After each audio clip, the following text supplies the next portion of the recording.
Goedemorgen allemaal, alle aanwezigen. Van harte welkom op deze eerste stamboekkeuring van het seizoen. Vorige week zijn we gestart met locatiekeuringen, nu de eerste stamboekkeuring. We hebben vandaag een aantal rubrieken te keuren. Dat zijn de veulens, 2 opnamerubrieken, een rubriek graadverhoging en nog een hele rij hengsten voor Veulenboek Sterhengstverklaring. Ik sta vandaag in de baan met Annemiek Elzinga en Johan van der Velde.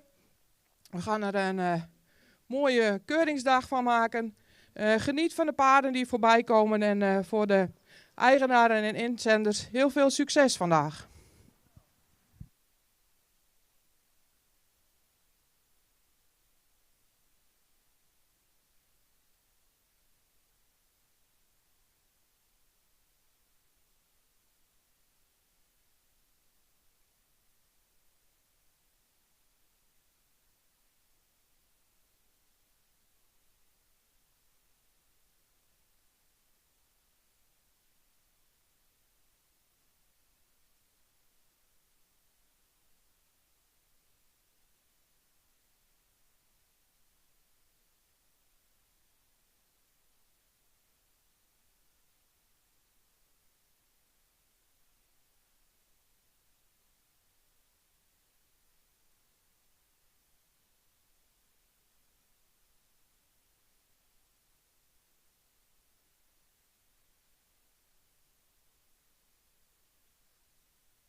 In de baan ziet u de bijschrijving veulen nummer 2, verder M.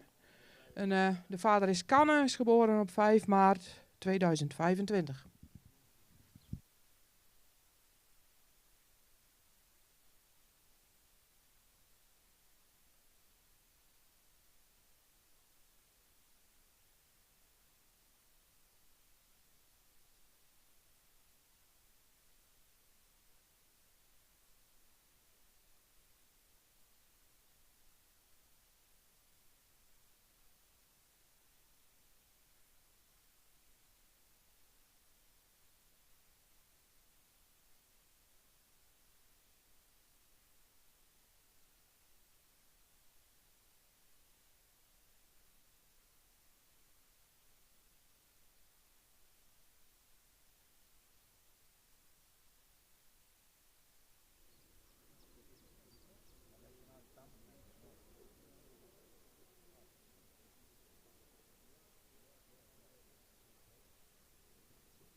De uitslag van nummer 2, geboren op 5 maart. Een goed ontwikkeld veulen, voldoende lang geleid. Veulen met een goede rasuitstraling, veel front. Ook een goede voorbeenlengte. Veulen wat in de bovenlijn iets geslotener mag zijn, ook iets hellend in het kruis is. Veulen beschikt over heel fijn en droog beenwerk. Is verder correct gesteld in het beenwerk. Veulen laat in de stap een actieve stap zien met veel tact. In draf maakt hij een goede houding, ook voldoende buiging in het achterbeen. En ook in de draf laat hij heel veel tact zien. Dit veulen krijgt een tweede premie.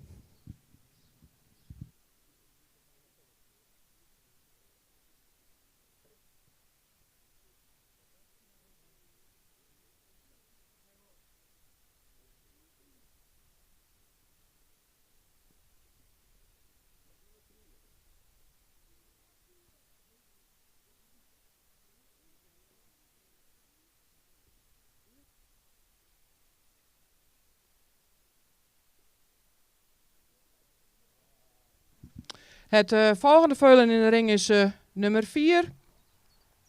Geboren op 9 maart. Ook de vader is Kanne. En we gaan hem nu beoordelen.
De uitslag van nummer 4.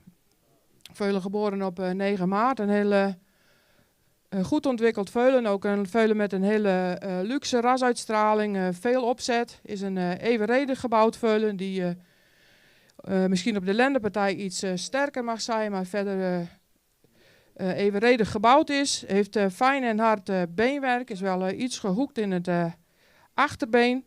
In de stap laat hij een hele ruime stap zien met heel veel tact. In draf maakt hij veel houding. Zou hij nog iets meer mogen doortreden in het achterbeen. Maar mede vanwege de rasuitstraling en de ruime stap krijgt dit veulen vandaag een eerste premie.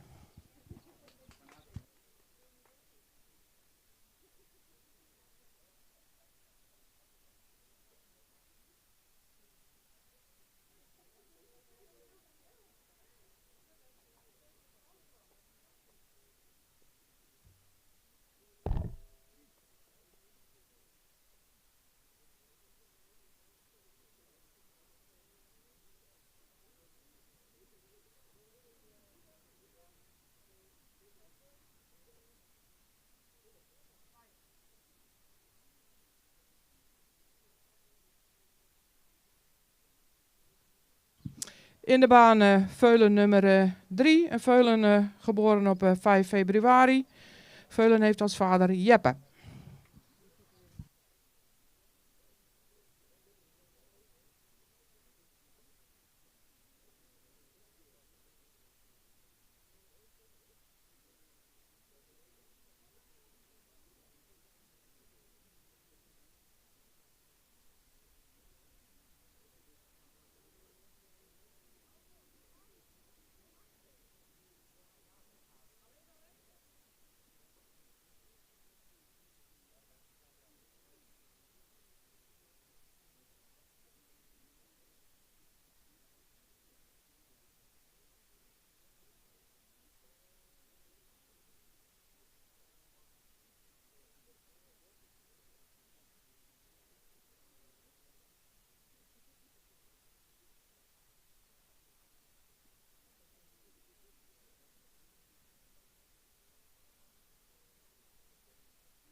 De uitslag van nummer 3, veulen van 5 februari, die ontwikkelings wel iets meer kan doen.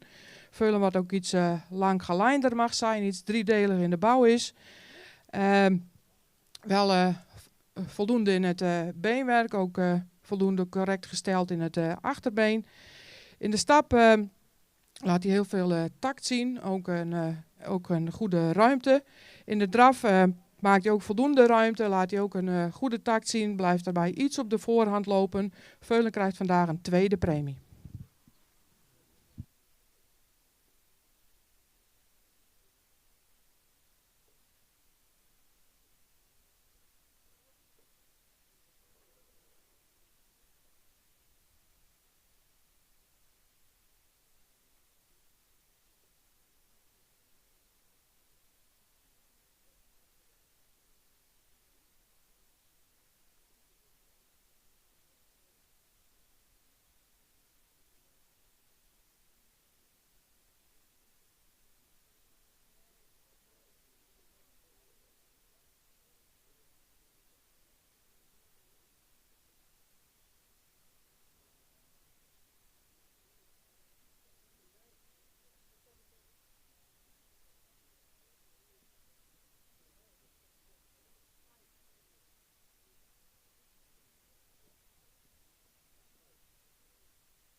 In de baan veulen nummer 5, het eerste merrieveulen. De vader is Martsen.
De uitslag van nummer 5, Veulen geboren op 12 januari. Voldoende ontwikkeld Veulen, wel heel lang gelijnd, ook met een goede ruisuitstraling. Heel veel lengte in de hals, ook opzet in de hals.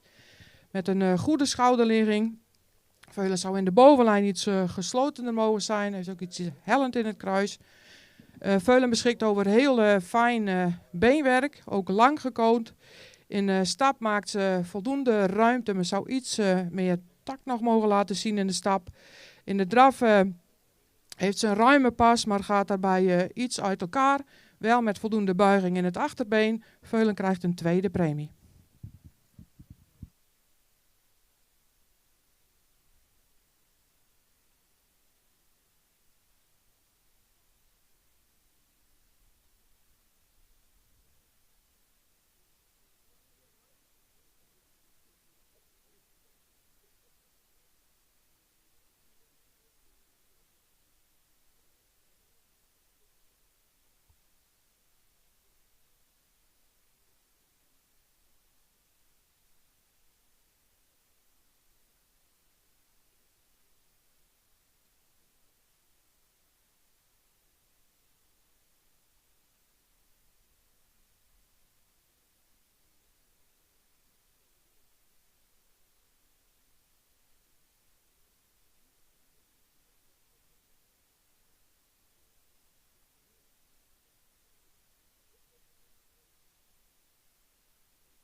Het volgende veulen in de ring is nummer 7. Veulen geboren op 11 februari en de vader is Mans.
De uitslag van nummer 7.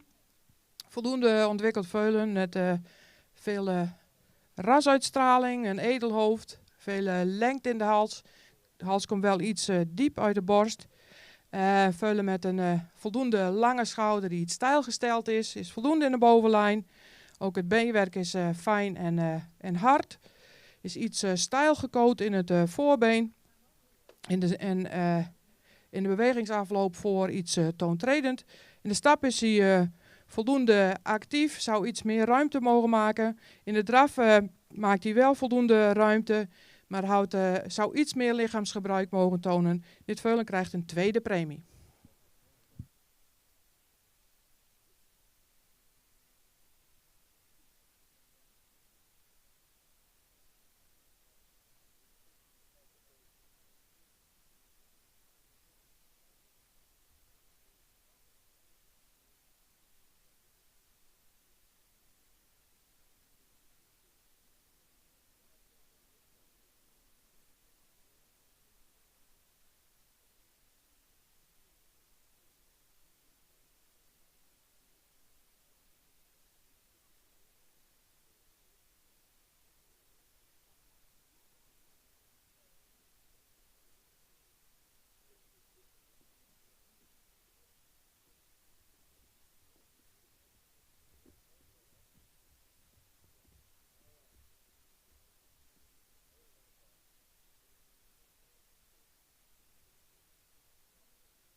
Dit is Veulen nummer 8. Veulen geboren op 23 februari met als vader Jimte.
Stil maar.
Ja, dan vind je stapbakje.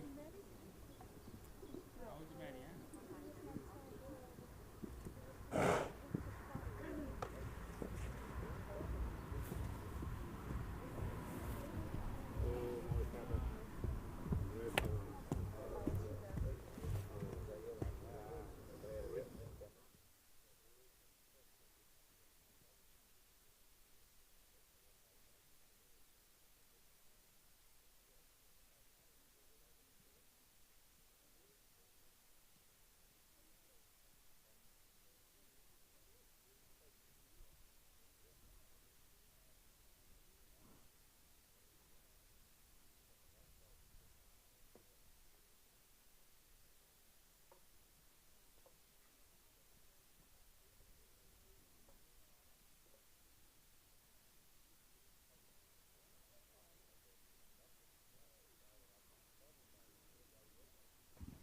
De uitslag van nummer 8. Een veulen met voldoende rasuitstraling, een edelhoofd, ook voldoende in het front. Een hoogbenig veulen die in zijn bouw wel iets geslotener mag zijn.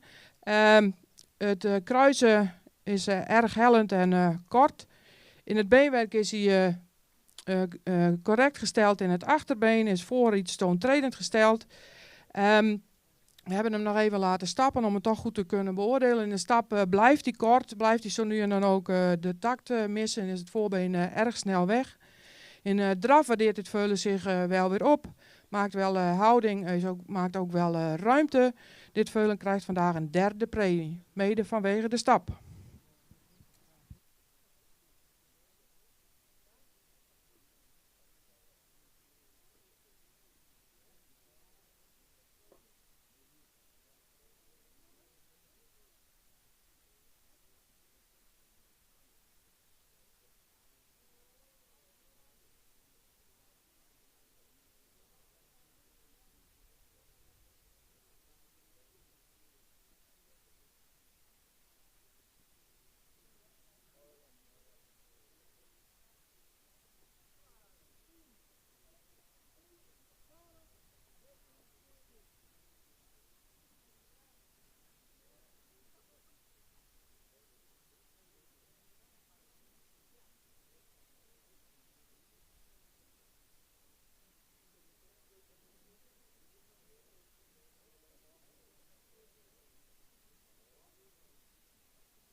Nee,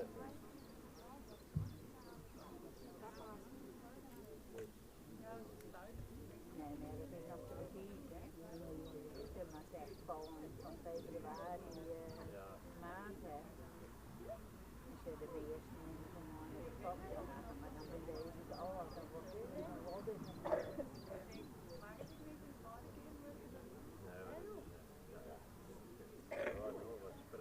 Ja, daarom. Ze water dan neemt de Titia mooi naar Agen, maar dat is maar ingevallen. Ja. En dat hebben we truienmerries te maken. Volgens mij is het is alweer nog net heel vol. Volgens mij is de middag is niks. Dat zou samen kennen, maar dan maar we even jaren. Ik denk het was vol. Oké. Nee. Nee hè. We maken de kind toch net. Wat ja. Het rijden.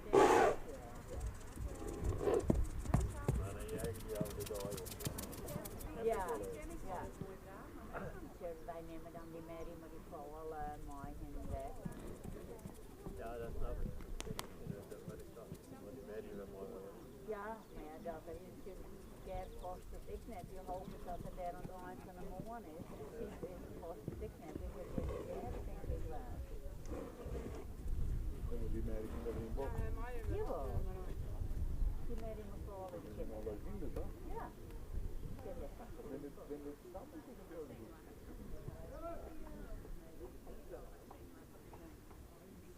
Heb je Hannes niks? Nee. Oh.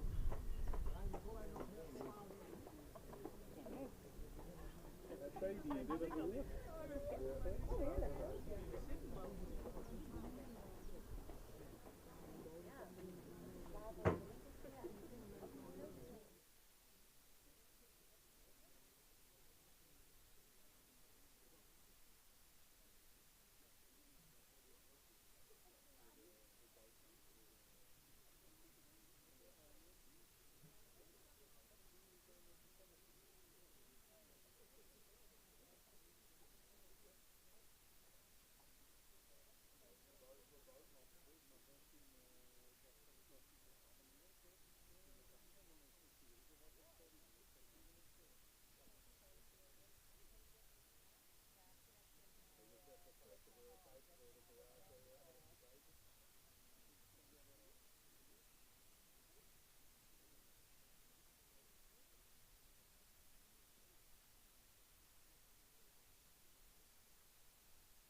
dat helemaal keelmeer is en dat hij zin en hij liep op zich bakken.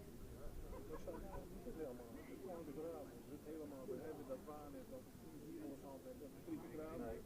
Dat scheelt. Ja, dan branden we alles door.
Weet hij dan wat het is?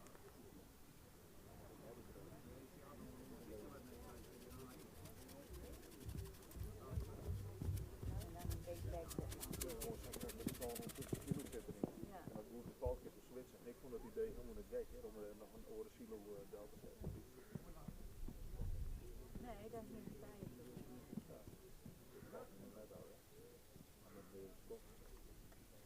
Ja, dat is daar goed. Maar je stond toevallig niet een big bad man erop in. Dat zit op hetzelfde. En dan is die leuk. Ik denk dat de silo is vol, maar En de silo moet ik even, de silo van mij is ook wel even vol van de ding. Ja, mooi, dank. Ja, ja, doe maar op 10. Dank. ja, let op.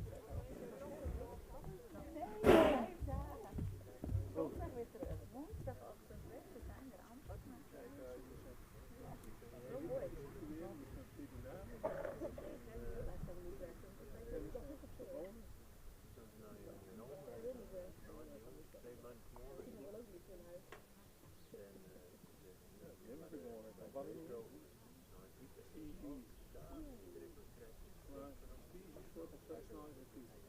Dat is een mooi gezegd.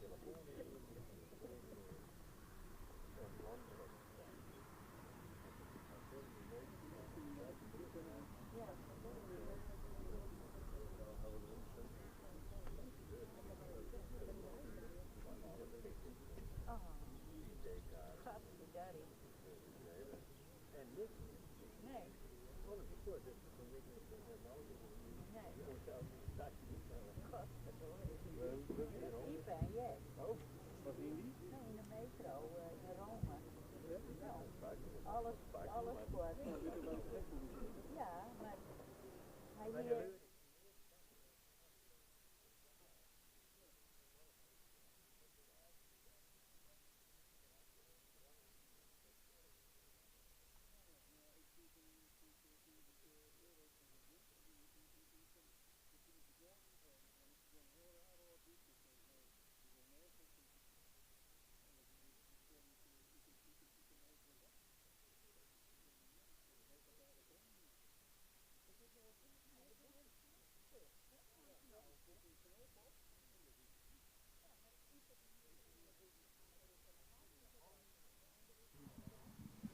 De uitslag van de nummer 14. De merrie met, die iets rijker in de rasuitstraling mag, iets edeler in het hoofd, ook iets meer halslengte mag hebben. Wel een voldoende jeugdige merrie, ook een merrie met een hele correcte schouderligging. Voldoende in de bovenlijn, mist daar nog iets bespiering. Voldoende lengte in het kruis. Het beenwerk is van voldoende kwaliteit qua hardheid, ook correct gesteld in het achterbeen. In stap maakt de merrie wel ruimte, zou iets meer buiging in het achterbeen mogen tonen, ook iets meer activiteit in het achterbeen. In het voorbeen is linksvoor heel erg Frans. En de draf laat ze voldoende ruimte zien, zou iets meer tot dragen in het achterbeen mogen komen. We nemen deze merrie vandaag op in het stamboek zonder premie vanwege de gesteldheid van het voorbeen.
Nee, de achterste.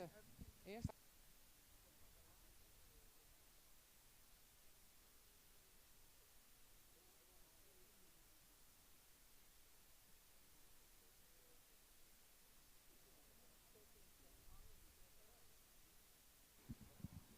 De uitslag van deze rubriek: op de derde plek geplaatst nummer 13.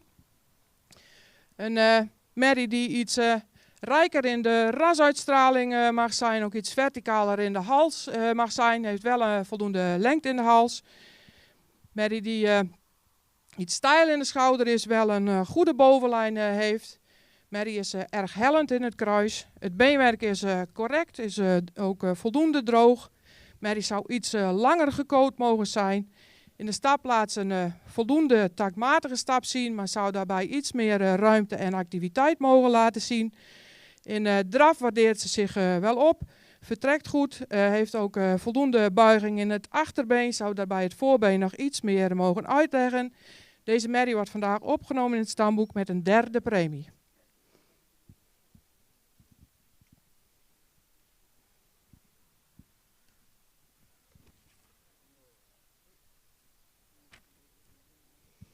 Dan als tweede geplaatst nummer 12, een jeugdige merrie met veel rasuitstraling, ook veel front. Een merrie die iets gerekt is in het middenstuk. Wel een goede schouderligging heeft, ook correct verder is in de bovenlijn. Zou op een lenden iets meer aangesloten mogen zijn. Merrie heeft een lang kruis, is voldoende droog in het beenwerk, is ook correct gesteld in het achterbeen met hele royale hoeven. In de stap stapt ze taktmatig en actief. In de draf laat ze een ruime draf zien met een goede buiging in het achterbeen. Zou er bij het voorbeen nog iets meer uit mogen liggen. Deze merrie wordt vandaag stamboekster met een tweede premie.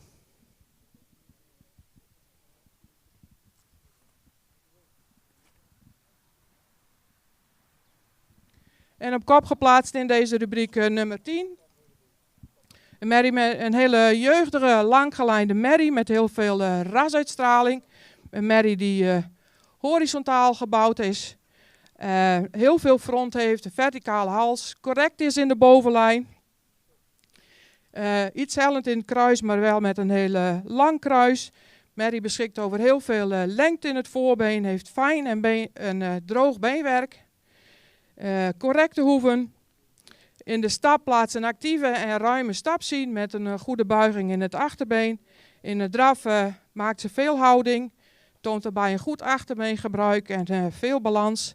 Deze merrie wordt vandaag stamboekster met een eerste premie.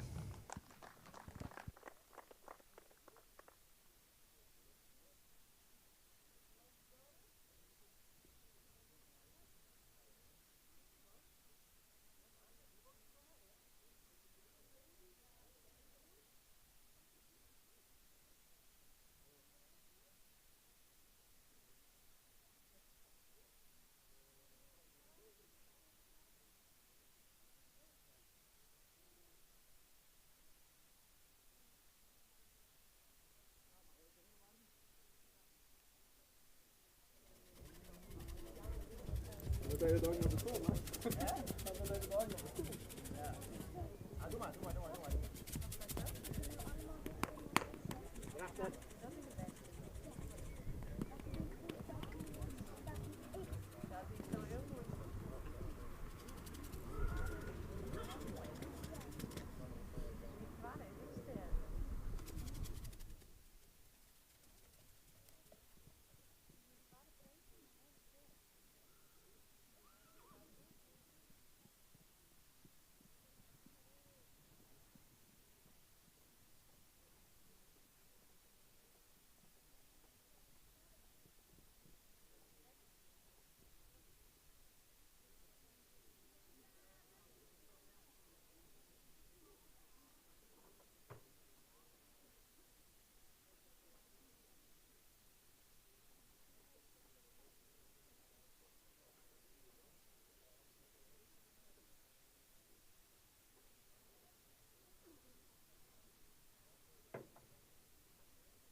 De uitslag van de nummer 20. Een hele langgelijnde jeugdige merrie die voldoende horizontaal gebouwd is. Ook heel veel voorbeelengte heeft.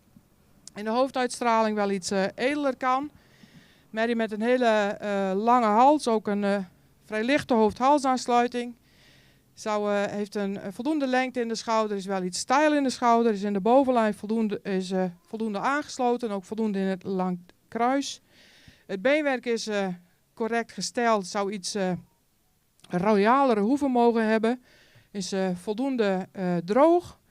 In de stap is hij voldoende taktmatig, maar blijft hij erg kort. Is ook erg gehaast in de pas. In de draf blijft hij iets op de voorhand lopen. Zou in de draf echt meer takt en meer kracht mogen laten zien. Ook meer lichaamsgebruik. Deze merrie wordt vandaag opgenomen in het stamboek.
Ja, 15 eerst. Ja, dat is altijd zo, toch?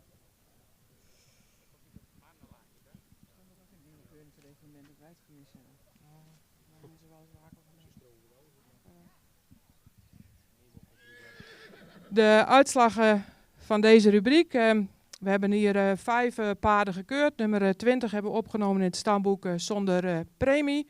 En deze paarden komen terug voor primering. Op de 4e plek nummer 15. Een merrie die iets langgeleinder mag zijn. Ook iets meer lengte in het voorbeen mag hebben. Maar verder wel heel evenredig gebouwd is. Merrie met een edelhoofd. Ook een lange hals. Die iets horizontaal is. In de bovenlijn is hij goed aangesloten. Heeft ook voldoende lengte in het kruis. Het beenwerk is van voldoende kwaliteit. Merrie is erg sabelbenig in het achterbeen. In de stap maakt deze merrie voldoende ruimte, maar mist zo nu en dan de takt iets in de stap. In de draf maakt ze wel ruimte, blijft daarbij iets op de voorhand lopen. Zou iets gedragender in het achterbeen ook mogen zijn. En iets meer lichaamsgebruik mogen laten zien. Deze merrie nemen we vandaag op in het stamboek met een 3e premie.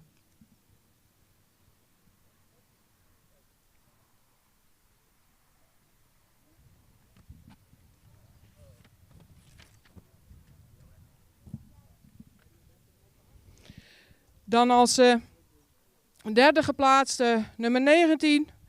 Merrie die iets rijker in de rasuitstraling mag, ook iets edeler in het hoofd mag zijn. Heeft wel voldoende lange hals, zou iets verticaler mogen zijn in de hals. Zou ook iets meer lengte in het voorbeen mogen hebben.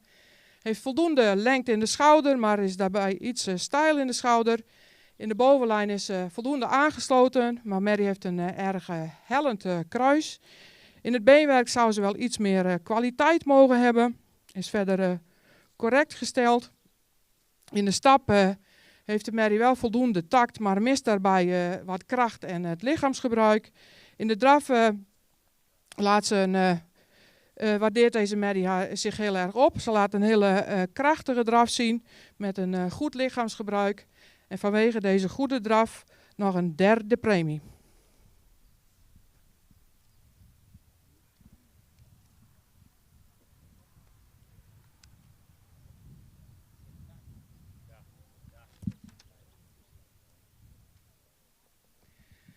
Dan op de 2e plek nummer 18. Een langgelijnde merrie met een hele mooie, rijke voorhand. Met ook veel lengte in het voorbeen. Merrie beschikt over een lange hals met een lichte hoofd-halsaansluiting. Heeft ook een lange schouder die misschien iets schuiner mag liggen. Merrie zou in de bovenlijn iets geslotener mogen zijn. Ook iets minder hellend in het kruis mogen zijn. Het beenwerk is van goede kwaliteit, is droog. Merrie laat een hele ruime en actieve stap zien met een goed lichaamsgebruik. In draffen maakt ze ook voldoende ruimte met een voldoende buiging in het achterbeen. En mede vanwege de goede stap wordt deze merrie vandaag stamboekster met een 2e premie.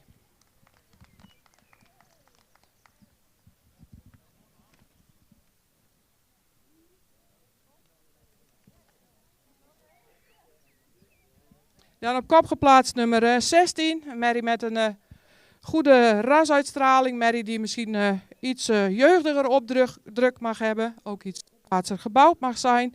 Maar wel heel evenredig gebouwd is. Met een heel mooie front in een edelhoofd. Merrie beschikt over een hele goede schouderligging. Is voldoende gesloten in de bovenlijn. Ook voldoende lengte in het kruis. Merrie heeft droog en hard beenwerk. Is iets rechtgesteld in het achterbeen. Hoeven konden iets royaler zijn. In de stap maakt ze ruimte. Sluit daarbij goed aan. Zou misschien iets meer buiging in de sprong mogen tonen. In draf loopt deze merrie mooi op eigen benen met een goede balans en goede buiging in het achterbeen. Deze merrie wordt vandaag ook stamboekster met een 2e premie. Eigenaar gefeliciteerd.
De uitslagen van de rubriek stamboekmerries voor graadverhoging.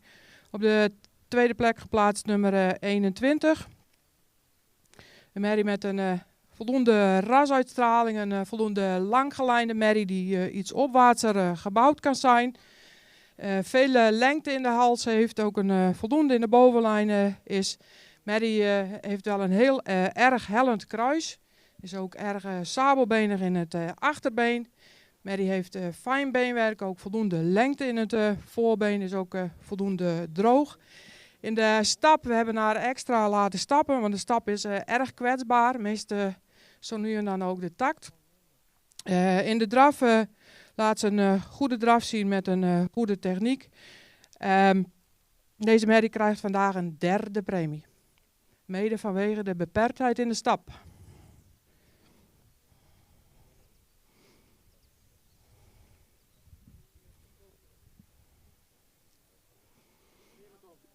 Dan op kop geplaatst in deze rubriek nummer 22. Een merrie die over het algehele beeld iets laangelijnder mag zijn. Die verder wel evenredig gebouwd is. Voldoende edel in het hoofd. Zou iets meer lengte in de hals mogen hebben. Mist ook iets nek. Is correct in de bovenlijn. Ook voldoende lengte in het kruis. Merrie zou iets meer voorbeenlengte mogen hebben. Maar beschikt wel over voldoende droog beenwerk. Ook deze merrie is iets sabelbenig in het achterbeen. Een merrie die zich in de beweging toch weer opwaardeert met een hele ruime en actieve stap met heel veel takt daarin. In draf laat ze ook een goede techniek zien in het achterbeen. Loopt daarbij op eigen benen, laat ook balans zien. Deze merrie wordt vandaag ster verklaard met een tweede premie.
De uitslag van nummer 24, een 4-jarige hengst met heel veel rasuitstraling, heel veel front, veel behang, heel veel statuur. Een hengst die in de bouw iets gerekt is, ook iets meer lengte in het voorbeen mag hebben. Heeft een goede schouderligging, ook een correcte bovenlijn. Zou wel iets meer lengte in het kruis mogen hebben.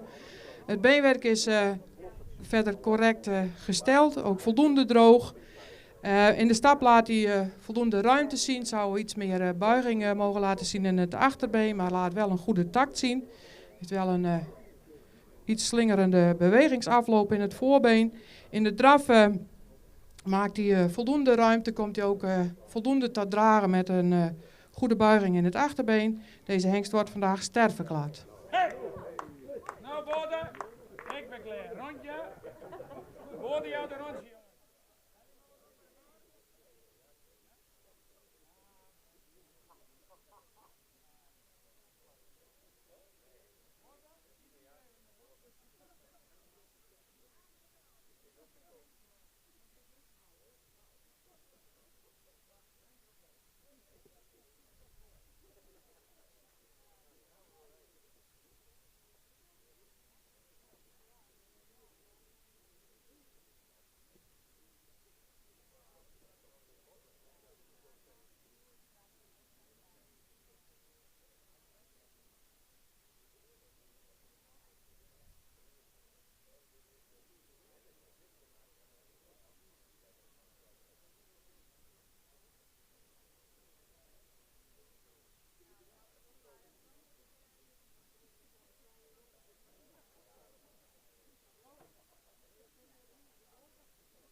De uitslag van nummer 23, een 5-jarige hengst met een stokmaat van 1,70 meter.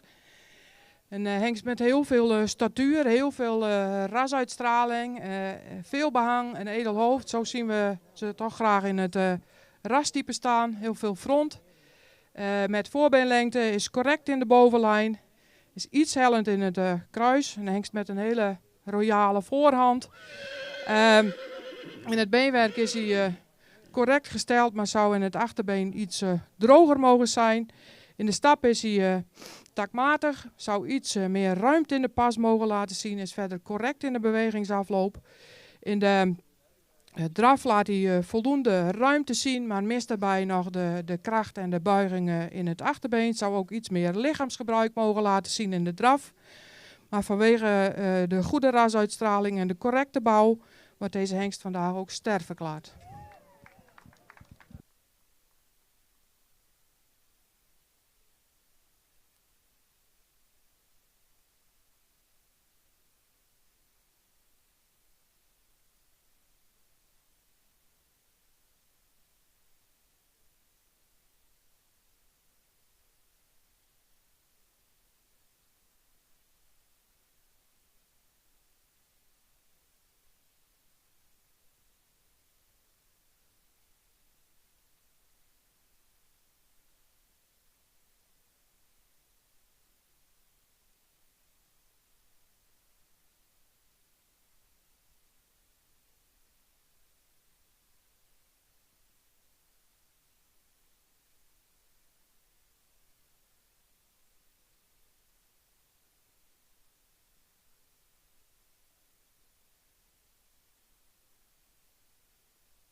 Even wachten, ontspannen.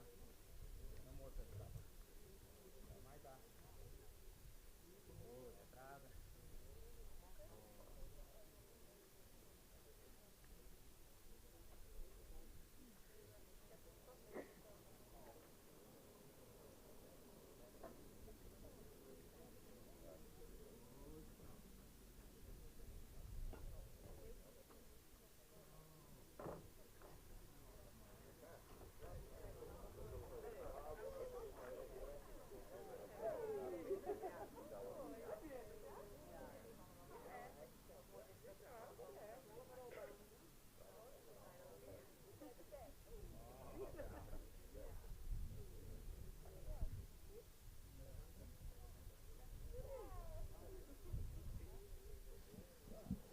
De uitslag van nummer 25. Een 4-jarige hengst met een stokmaat van 1,70 meter.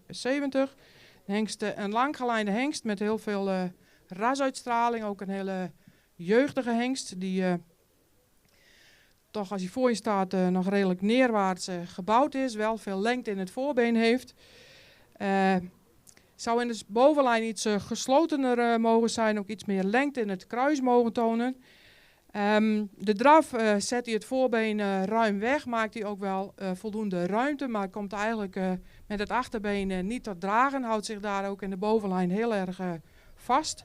We hebben hem nog laten stappen, want de stap blijft hij kort, heeft hij ook echt moeite met de takt. En vanwege deze beperkte stap vandaag geen ster voor deze hengst.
De uitslag van nummer 28.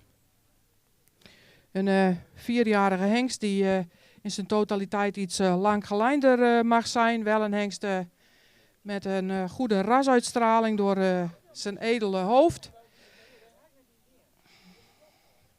Okay. Ik ga proberen er bovenuit te komen, maar misschien dat het lukt.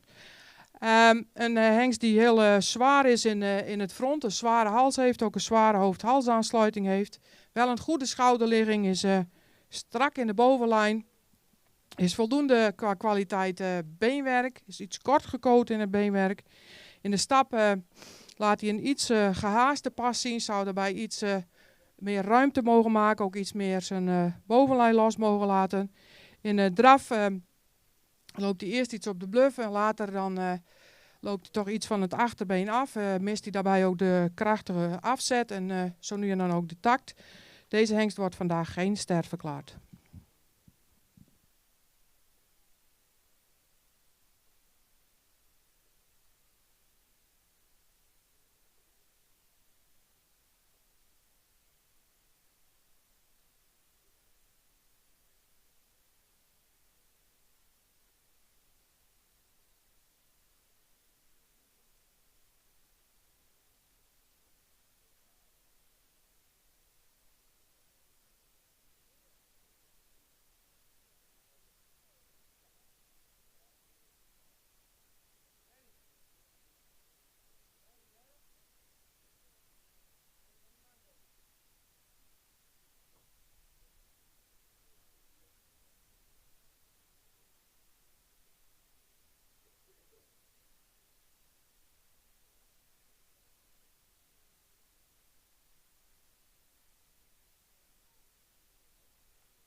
Oh.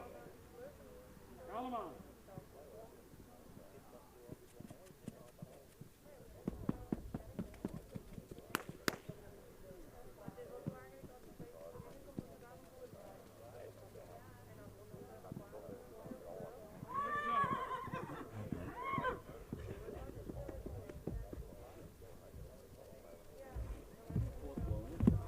Super.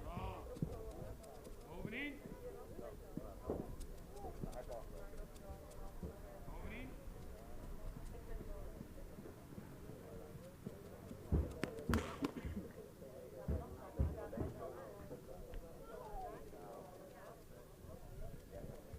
Heel goed, Jimda. Wow.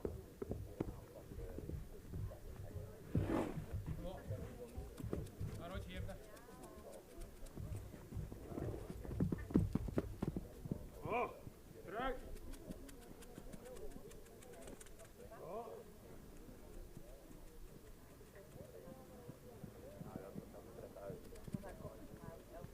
Kom maar. En ga weer. Jo, los is. Huppa. Heel goed, jongen.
De uitslag van nummer 26.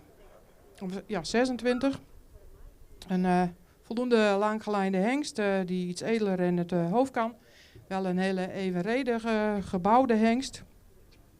Die iets meer schuin schouder kan hebben. Wel correct in de bovenlijn.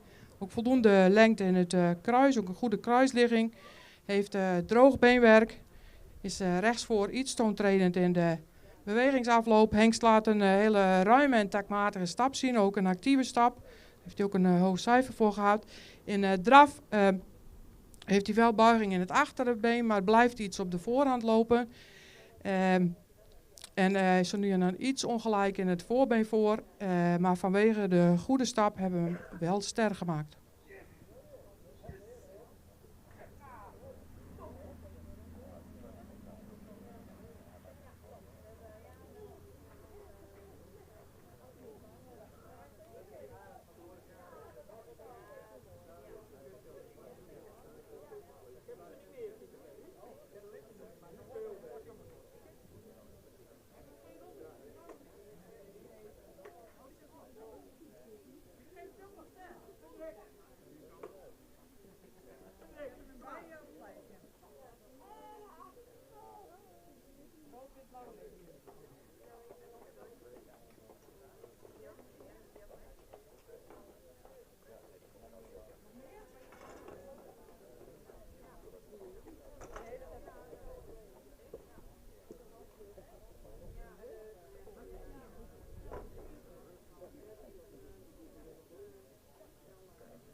De uitslag van nummer 30.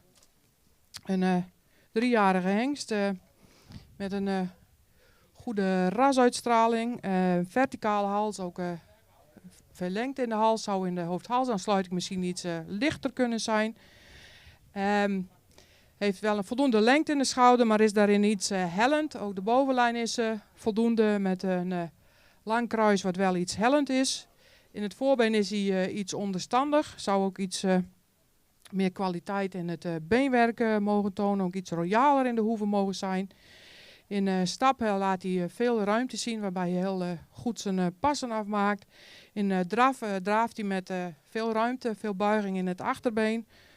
Toont daarbij ook veel balans. Deze hengst wordt ster verklaard.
Obe Wiemer.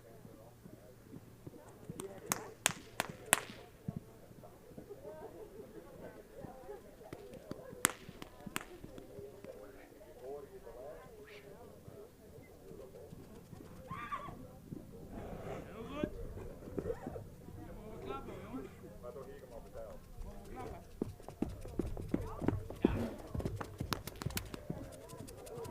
Heel goed.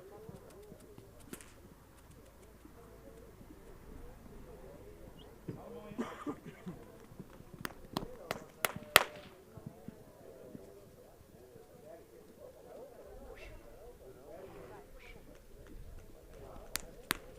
Goed zo, Hela, klappen.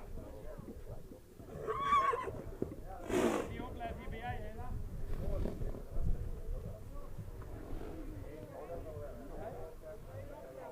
Rick. Met het lint door. Oh.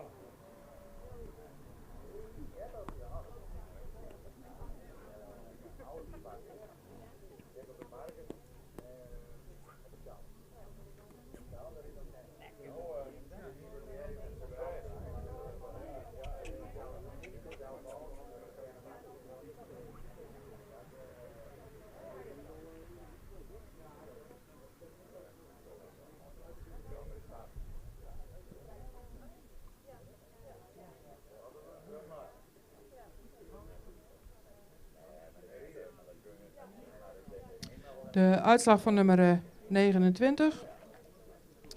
Een jeugdige hengst die nog iets driedelig aandoet in zijn bouw. Wel een hengst met een lange hals, ook een voldoende lange schouder. Een hengst die in de bovenlijn toch meer aangesloten moet zijn, voornamelijk op het lendengedeelte. Ook daar de bespiering wat mist.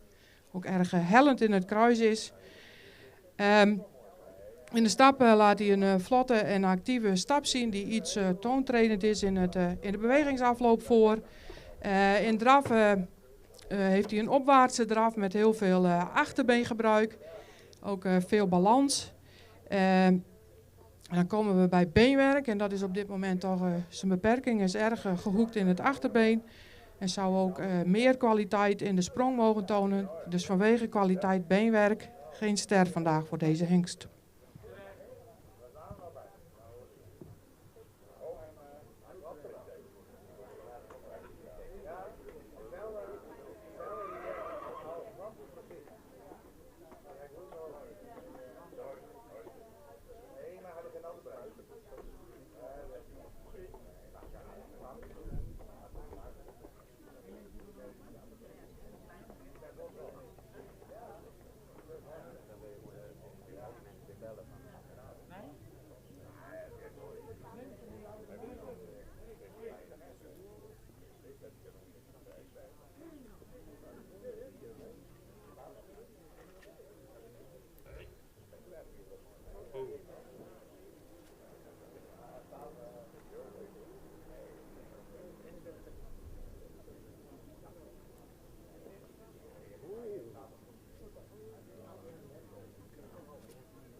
Is de laatste.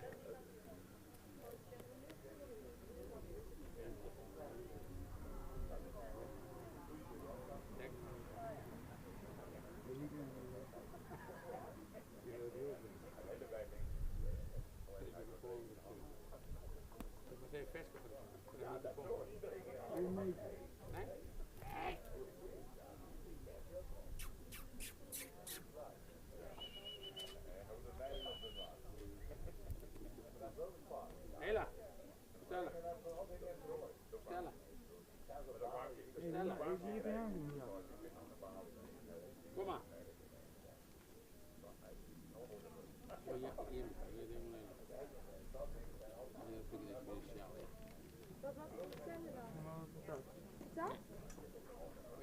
Hoe je die legt met doe iemand tosti hoe je tosti kaart. En de rest nog even vliegen dan een beetje. Nee,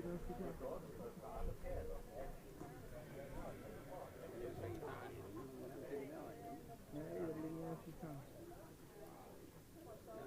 Ben je aan het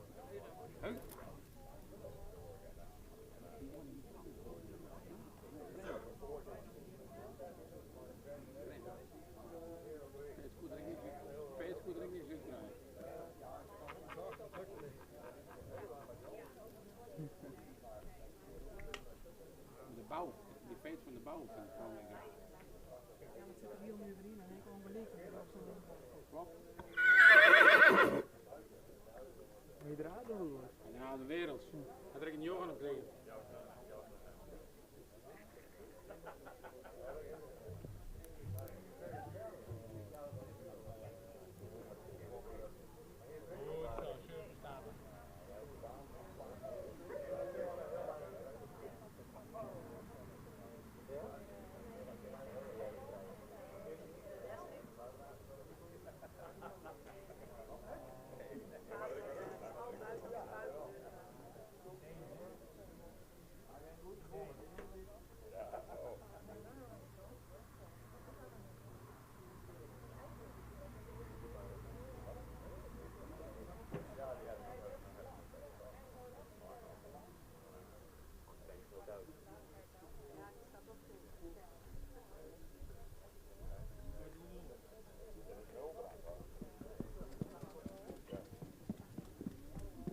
Achterover houden.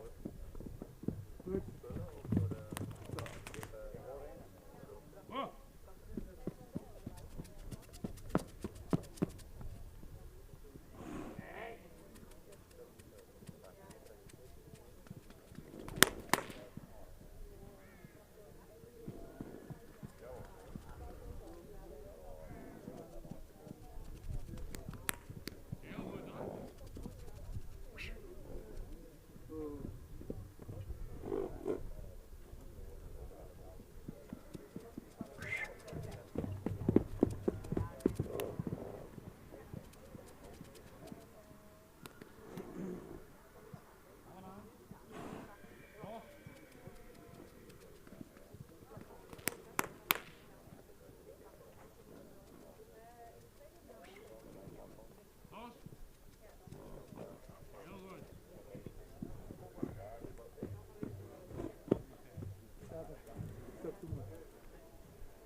De uitslag van nummer 32. Een langgelijnde hengst met een goede rasuitstraling. Die een lange hals heeft.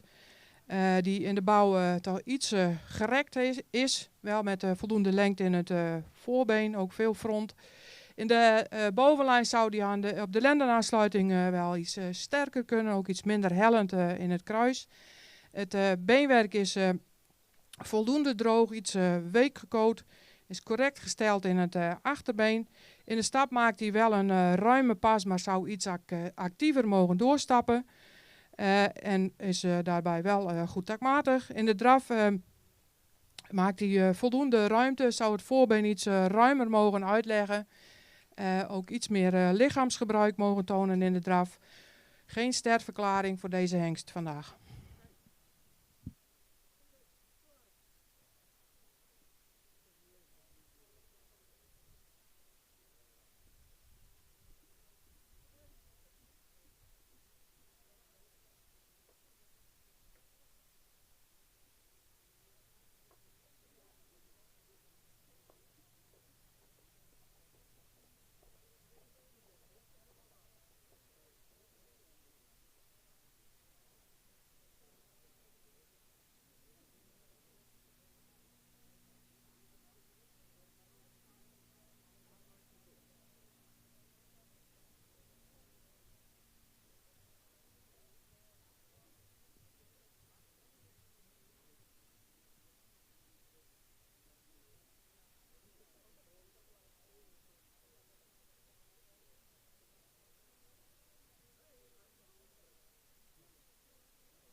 Net een kijkje helpen.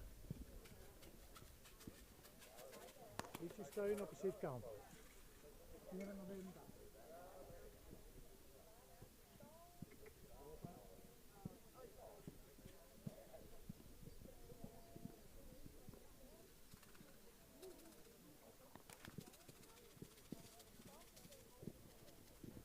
Rotterdam komt.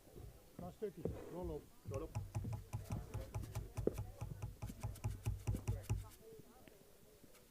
Stilzetten. Anja, ideaal. Nog een stukje. Loop het op.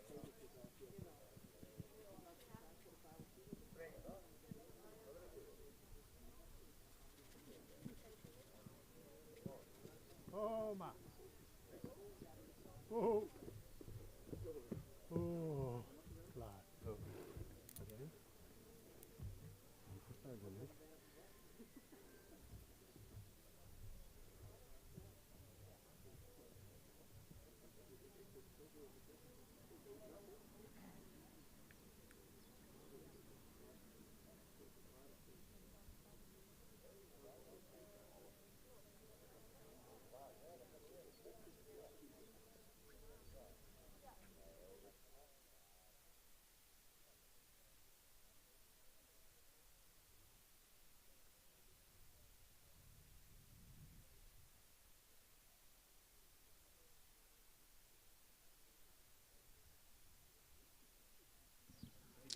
De uitslag van nummer 31. Een hengst met voldoende rasuitstraling, ook voldoende jeugdige opdruk. Wel een hengst die iets naar voren gebouwd is, ook iets verticaler in de hals mag zijn. Heeft wel veel lengte in de hals. Heeft een iets steile schouderligging.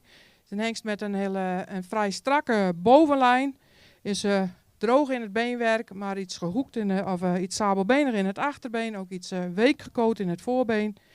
In de stap heeft hij wel voldoende ruimte, maar mist iets buiging in het achterbeen. Ook iets kracht in de stap. In de draf heeft hij wel buiging in het achterbeen, maar zou iets meer tot dragen mogen komen. Zou ook iets meer lichaamsgebruik in die draf mogen laten zien. En is dan wat zoekende naar de balans. Voor deze hengst vandaag geen sterverklaring.